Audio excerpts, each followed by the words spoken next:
As you probably know by now, we're going to be reading Psalm 46 and looking at what God has to say to us here and what comfort we can find in this, one of the most famous Psalms probably in the whole book. And that is on page 504 of the church Bibles, as we said earlier.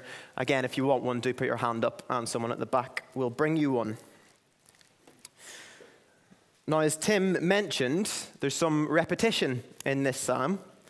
And we see it clearly at the start in verse 1, and again in 7 and 11, which are exactly the same, where the psalmist says, "The Lord of hosts is with us, the God of Jacob is our strength." And really, believing that is what this psalm is all about. At the end of this evening, we want to have spent some time looking at it, and we want to come away saying with the psalmist, yes, the Lord of hosts is with us, the God of Jacob is our refuge. And there's lots more in here which we'll look at, but really it's all propping up that one truth. Maybe it's a little bit like the legs on the chairs that you're sitting on. They're there to support something else. And hopefully as we look at the different verses throughout this, we will believe more and more the truth that's repeated in verses 7 and verse 11. And one of the things that believing this will do for us is get rid of fear. So again, we see that's a goal for the writer here because he says at the start of verse 2, we will not fear. And that's another thing we want to be happening as we look into what's written here. And so what we're going to do is, first of all, we're going to look at a world of chaos. That's something that we see in the psalm here. There's pictures painted of a world that is in chaos, a world that's frightening and a threat. And we'll see how the world of chaos was there for the psalmist, and we'll also see how there is a world of chaos around us. And then we'll move on and we'll look at a safe city. And again, we'll see how there was a safe city for the writer here, and how there's also a safe city for us. And then thirdly, we will look at a God at work. We'll see what he saw when he looked at the works of God and found comfort in those. And then we'll see what we can look at in terms of God's works that he has shown us. So first of all, a world of chaos. You'll have noticed if you followed along earlier that the psalm isn't about someone whose life is rosy and easy. And so what we're going to do is consider the fact that this was coming from someone who was writing in some kind of a crisis. He was writing as he looked around and saw chaos. And we'll take that seriously and we'll think about what it means. But over the course of the evening, the goal will be to move from that, from looking at the chaos and turning towards God and seeing him and being interested in him instead. But we will start with this world of chaos. And most people in this room probably realize that we do live in a world of chaos. You have to just look at the news or think about your own situation to know that things aren't in order. It's messy. There are things which are frightening for us that make us scared, and there are threats near and far away for everybody, for absolutely everybody. And so if, as we said earlier, one of the goals of this psalm is to get rid of fear, to stop us from being scared of this chaos, then a good question for us is, what are we most afraid of? Or maybe, what is the most you've ever felt scared? Is there a time in your life that comes to mind now? Maybe it was a time when you were in physical danger, or someone close to you who you care about was in danger. A bit like whenever you get a phone call or a text message at an unusual time, and you start to worry and you start to predict what bad things could possibly be happening. Or maybe it's something to do with people. It's to do with the way that people look at you or think about you or even attack you in some way. And when we think about these things, we realize that our confidence is really fragile and we can become scared just like that really quickly. And I think all of the fears that we'll have thought of will roughly fall into one of two groups. Either it will be the group which is coming from natural chaos a world that simply isn't as it should be. Natural threats like frightening weather or health failing us. And maybe the other group is the fear of people. And whatever it is for you, or if it's both, what we need to know tonight is this psalmist wants us to be comforted during any of those times. Because he himself has experienced both these threats, both these kinds of chaos that happen around him. Are you able to picture what he describes in verses 2 and 3? Do look down and see if you can get the imagery in your head. It's terrifying, isn't it? It's a picture of a big, out-of-control world. The earth is collapsing, and he is looking on helplessly as he pictures this. The sea often represents chaos in the Bible, and so it is here, as it roars and troubles him. He looks at the sea and the mountain shifting, and he feels very small and very helpless. Sometimes if I'm walking by the seaside, I'll just look out over the sea and get a picture in my head of a great big tidal wave coming over. And if I'm able to picture that, then suddenly I feel very small and very helpless and realize there's nowhere I could run fast enough. There's nothing I could do myself to stop this from coming over me. And this psalmist was aware that something like that could happen to him. It's a terrifying image, and yet in it, the writer is saying, I will not be afraid. Now, maybe sometimes you look through verses like this and you see the pictures that are being given to us, and you almost feel a bit bad because what we're going through isn't really as serious or as threatening as what the writer is mentioning here. But actually, however big or small the thing that scares you is, all of what's in here is here for you. You see, this psalmist here is using his imagination.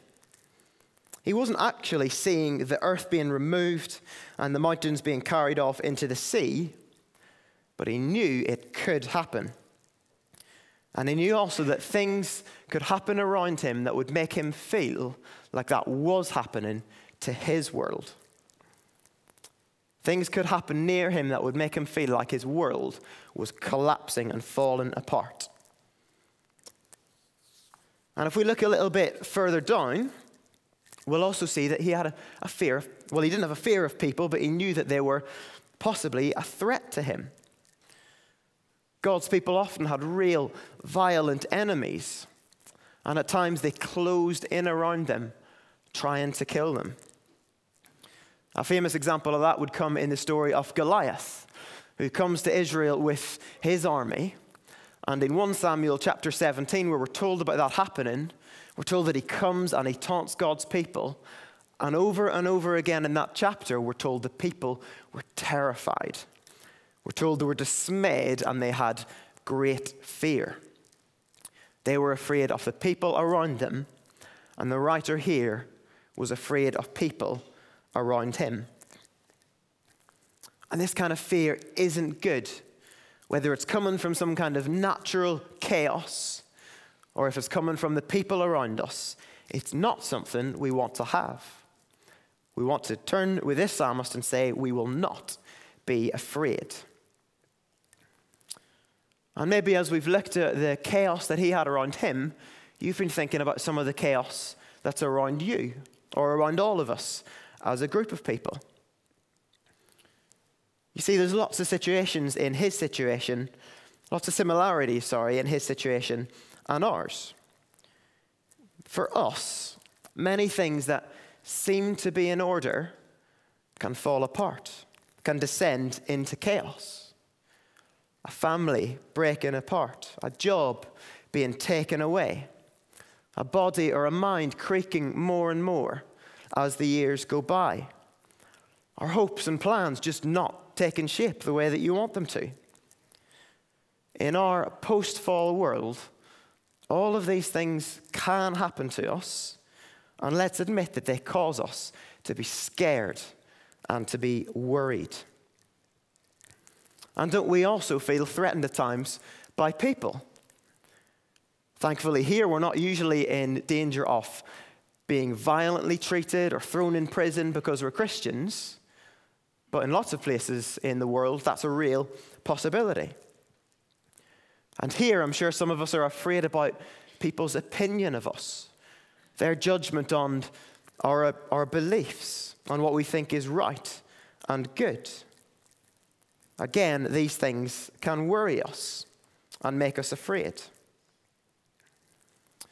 And one thing we can see is that even though there is a place of safety in this psalm, we'll look at it more in a moment. This is the city.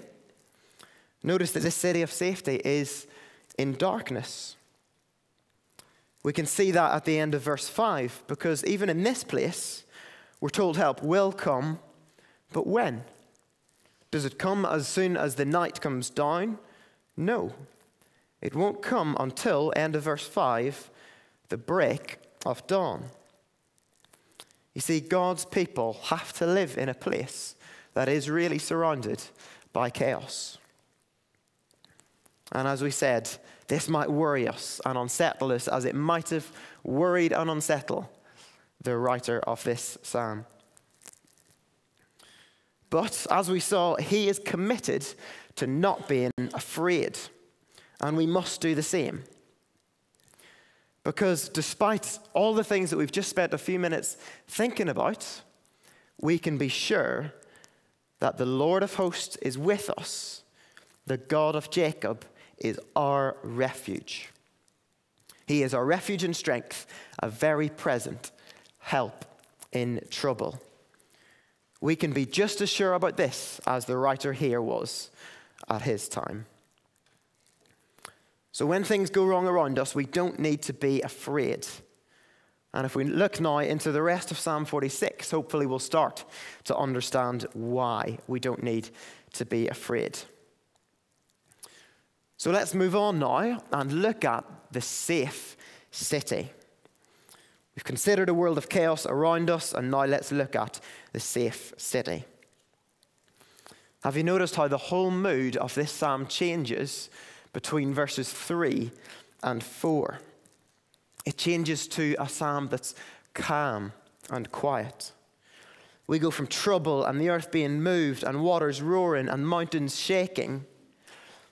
Then we pause and see a peaceful river in a safe city.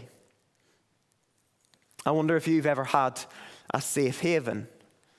Maybe when you were a kid at night, it was simply going into your parents' bedroom and getting in between them. Well, I work in a school, and whenever it's break time, what I can do is walk through the corridors where it's loud and there's hustle and bustle, and I can just walk into the staff room, and it's quiet, usually. The noise goes on outside, but we know once we get in there, it's different. We can be in a place that is quiet.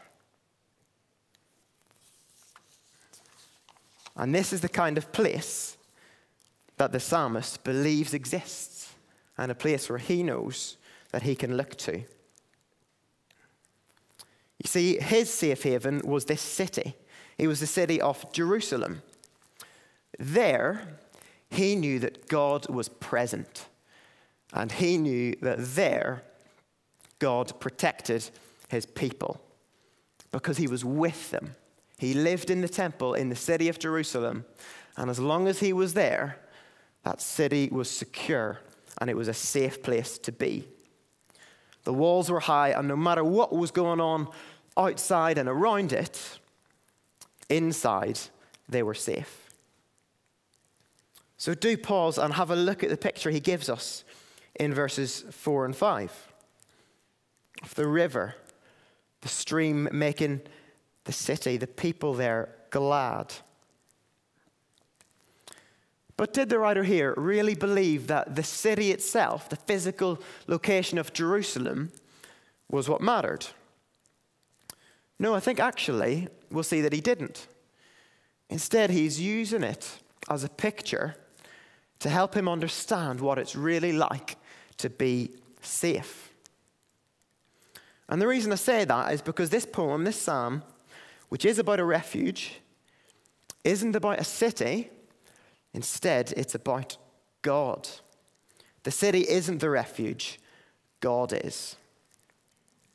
We see that in verse 1. God is our refuge. We see it in verse 5 where we're told that the city is a glad place, and that's because God is in the midst of her. Therefore, she shall not be moved. And in verses 7 and 11, the Lord of hosts is with us. The God of Jacob is our refuge. You see, God himself was the refuge that the writer here was looking to. He is the only reason that the city of Jerusalem would stand. While all the things that are apart and away from God shift and move and fall away, as we see with all the things outside of God in this psalm, the place where God is present stays firm. It's a place of refuge. He is the only reason that Jerusalem would stand. And if God were to leave that city, to leave Jerusalem, it would fall. In fact, that's exactly what did happen. You can read about that towards the end of 2 Kings if you'd like to. God did leave the temple, did leave Jerusalem, and his enemies were able to come in and take over, and it was no longer a place that was a safe haven. So the psalmist here looked to Jerusalem and thought that's a place where we can be safe, but thought of God himself as the real refuge. So our question is, where do we look to? How do we understand that God can be our refuge? And when I first looked at this, those verses 4 and 5 and that lovely picture we have really jumped out at me. They shone out of the pages. And I thought, first of all, maybe this is heaven. It just seems so peaceful and nice. But as we've seen this evening, and I soon realized, no, it can't be heaven in the future because it's a place that's surrounded by chaos that still goes on.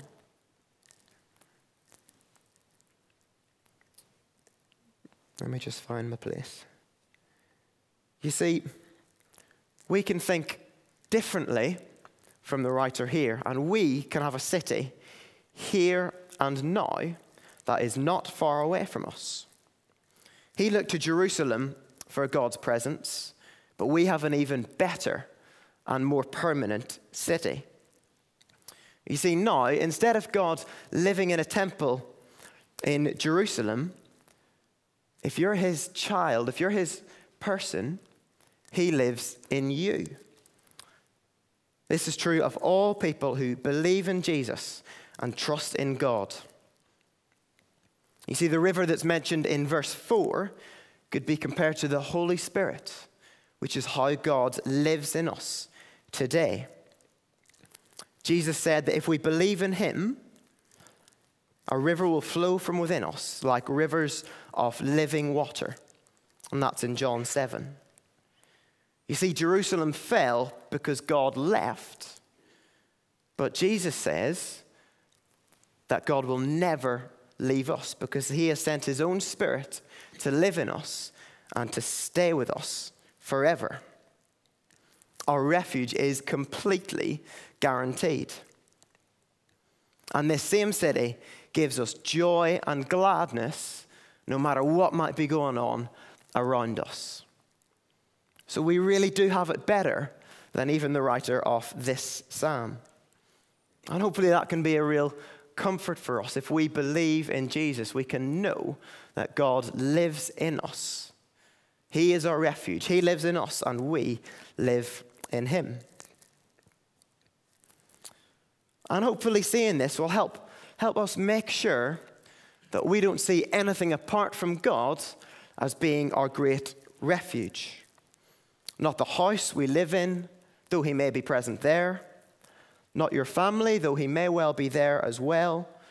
Not even your church. Not your bank account or your health. Because if God wasn't with or in any of these things or places, there would be no refuge at all. You see, he himself is the one we turn to and the one we trust in to keep us safe. He is with us, and nothing can separate us from his love, as the famous verses in Romans 8 tell us. So even if all the things that we fear the most were to happen, we don't need to be afraid, because God is really with us and will always be with us. He is our refuge. So we've looked at the chaos that is real and that is around us, and we've looked towards the safe city, and we've seen what it looks like to live in a place where God is present and where God is comforting us and where we're protected from what's going on around us. And now our question might be, what does it really look like to live in that place for us? What does it really look like to not be afraid and to trust in God instead? And I think what we'll see as we look down at verses 8, 9, and 10 is that it means looking at God and his works. If we do that, fear will not stay with us. It will go away. And so getting rid of fear is our goal this evening. And maybe one of our questions is, what actually is fear? What would it look like to not have any? And we'll think about that in just a moment. But first of all, I think it's worth making sure that we really know that this call to not be afraid is one that's actually given over and over in the Bible. It really is a command from God for us not to be afraid. Joshua was told, "Do not be frightened and do not be dismayed, for the Lord your God is with you wherever you go." In Isaiah 41, God tells his people, "Do not fear, for I am with you." A few pages earlier in our Bibles here, there are the famous lines, "I will fear no evil," in Psalm 23. Jesus rebuked his disciples in the boat in the storm, didn't he? Because he said, "Why are you afraid? You don't have enough faith." And so hopefully we can be sure that, yes, to try and not be afraid is something God wants us to do. In 1 Peter and in 1 Timothy, we're also reminded that God gave us a spirit of courage rather than of fear, and that we shouldn't be afraid. It's not an easy command to obey, and I don't know how confident you feel about going into the week ahead and not having any fear, but it's one that we must try and make happen, and we must do it in confidence in God. And I think the fact that it is difficult is shown by the psalmist is repeating himself here, isn't he? It's like he has to become more and more convinced as he writes this out, that he doesn't need to be afraid. And hopefully we can do the same. So we may live in a life that's surrounded by uncertainty and suffering and confusion and chaos. Those things may well exist, but in those, if you're a Christian, you don't need to be afraid. Instead, we can have confidence in God. And that brings us to the question, what actually is fear? What is it we're trying to get rid of?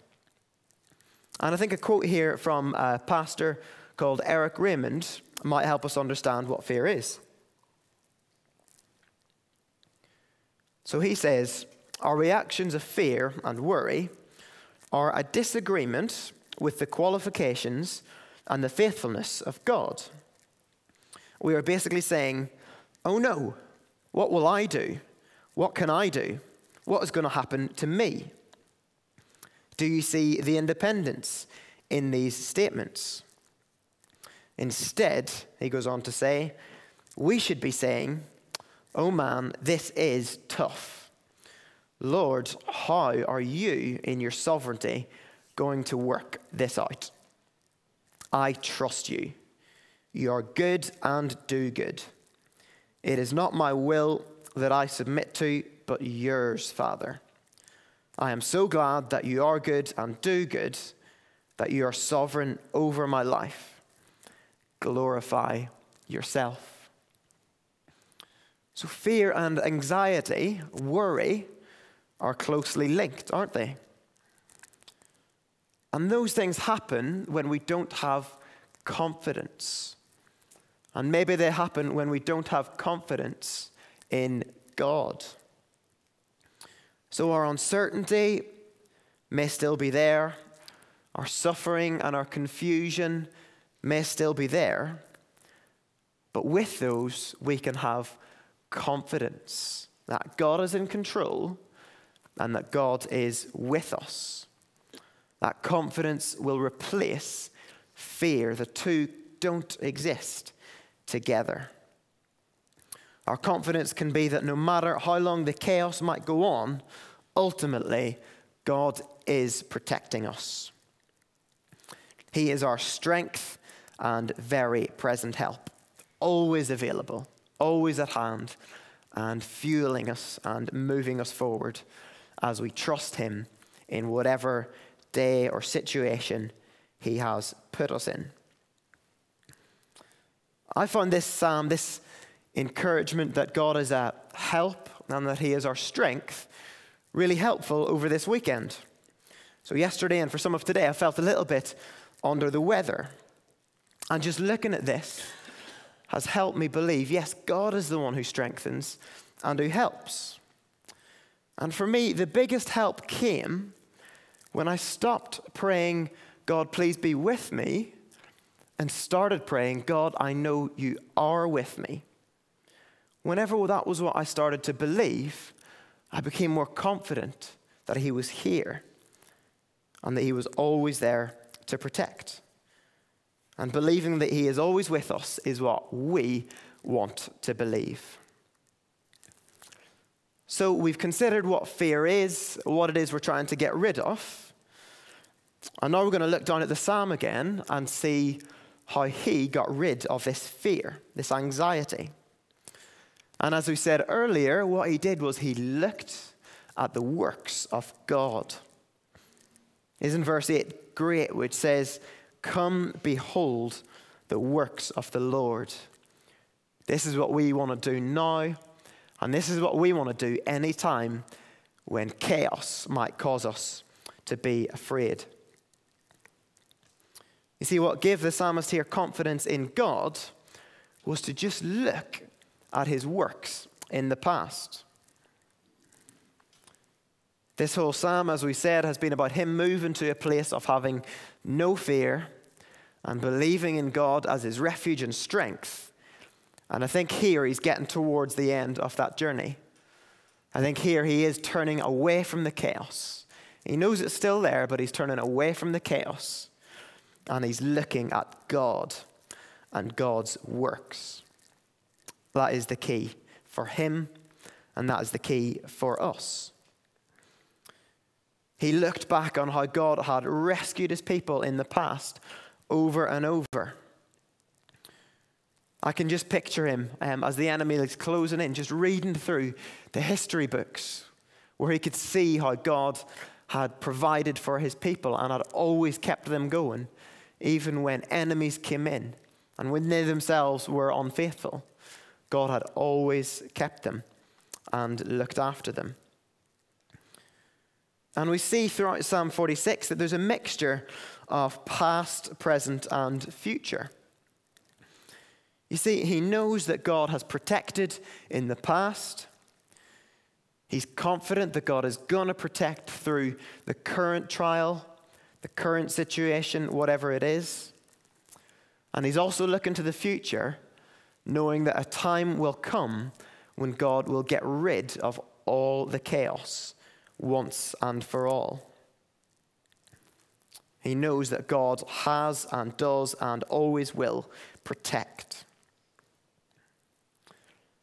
And he's looking forward to the time when this final desolation comes.